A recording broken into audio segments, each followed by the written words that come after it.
Elle dit qu'elle ne veut plus se marier, elle ne veut plus se mettre dans un foyer tout court, parce que le foyer, c'est une prison. C'est l'histoire de Princilia. C'est une fille que j'ai rencontrée ici à Ouesso, qui m'a raconté son histoire. Au départ, quand j'ai écouté ses propos, si j'étais vite parti sur du jugement, je pouvais dire que c'était une fille qui n'était pas sérieuse. Mais après avoir échangé avec elle, j'ai tout de suite compris réellement qu'est-ce qu'elle a vécu. Parce que, tu sais, dans la vie, quand tu vois quelqu'un en train d'agir d'une certaine façon. D'ailleurs, elle m'a même donné cet exemple. Elle m'a même dit, quand tu vois une fille devenir, par exemple, lesbienne, ou quand tu vois une fille commencer à vendre le piment, tu vas très vite passer sur le jugement. Tu sais pas ce que la personne a vécu ou ce que la personne vit. C'est vrai, hein, c'est pas pour autant que je vais justifier en fait cet acte. Non, je ne justifie pas ça.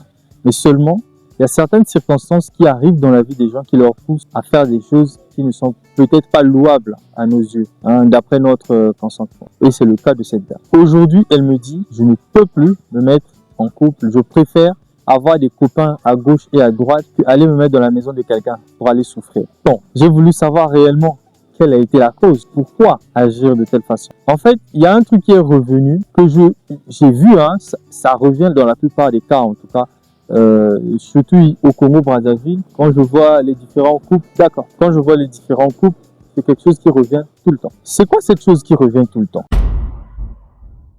Eh ben, c'est beau, hein, je suis en train de...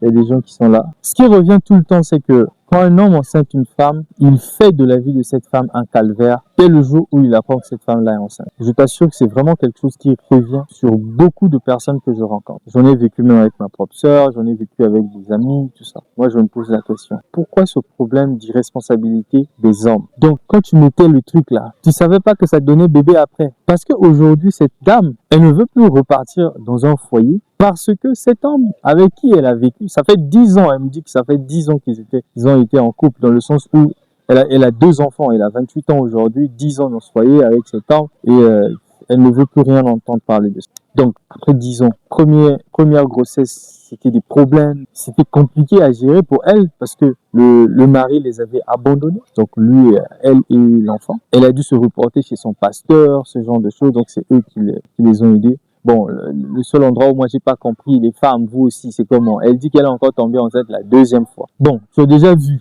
que la première grossesse c'était un calvaire. Tu tombes enceinte la 2e fois. Bon, c'est votre amour. Moi, je n'étais pas là. Donc, elle tombe enceinte 2 fois. 2 enfants jusqu'à ce qu'elle décide enfin de partir parce qu'elle vivait un calvaire. Et aujourd'hui, elle se dit, repartir encore dans un couple, c'est pas vraiment dans ses cordes, quoi. D'ailleurs, elle dit, même si j'ai encore 2 enfants, peut-être qu'il me reste à mettre au monde avec un seul homme, je vais peut-être vers ma ménopause, là. C'est là où je vais chercher à me mettre dans un foyer. Sinon, maintenant, là, je préfère juste jouer avec, voilà, avoir des hommes un peu ça et là, voilà. Et je préfère gagner mon argent moi-même tous les jours.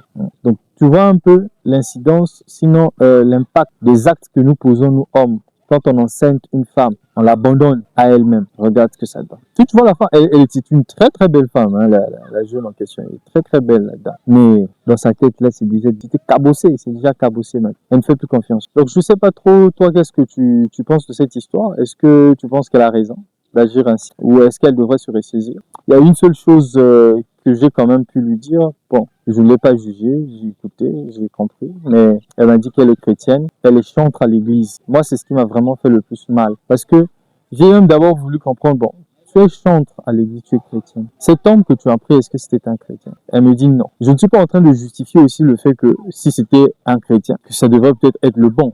Non, c'est pas, bonjour, c'est pas ce que je suis en train de dire.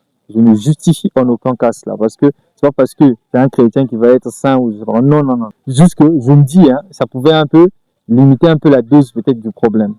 Ça c'est le premier point. Je n'ai toujours pas raison. Deuxième, je me dis, tu es chrétienne, pourquoi est-ce que tu vas donc coucher avec des hommes? Ça est là sous prétexte que tu ne veux pas te mettre dans un couple. Ça n'a aucun sens en fait. Pourquoi tu le fais? Donc tu vis dans une vie de débauche pour justifier quelque chose. Et ta relation avec le Seigneur, quand tu tiens le micro à l'église, quand tu le loues, ça te dit rien du tout. Bon, ça c'était juste des questions que j'ai essayé de lui laisser avec. J'ai pas voulu avoir des réponses de sa part. Je lui ai juste dit, réfléchis-y. Elle me dit qu'elle est même proche de son pasteur. Donc si tu es proche du pasteur, c'est quand même chaud. Parce que déjà, la circonstance dans laquelle même je la rencontre, elle est un peu douteuse, tu vois.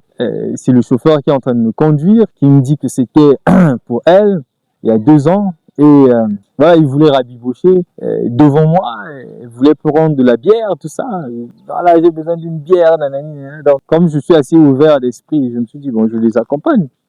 Puisque je suis en train de vouloir découvrir la ville, je les ai accompagnés. On s'est assis quelque part là. Voilà. Moi, ce qui m'intéressait, c'était son histoire parce qu'elle avait commencé à me raconter ça depuis la rue. Donc, je lui ai dit, allons-y, ça me plaît, je veux continuer à écouter ton histoire. On y est allé, on est allé. Elle a pris 2 bières.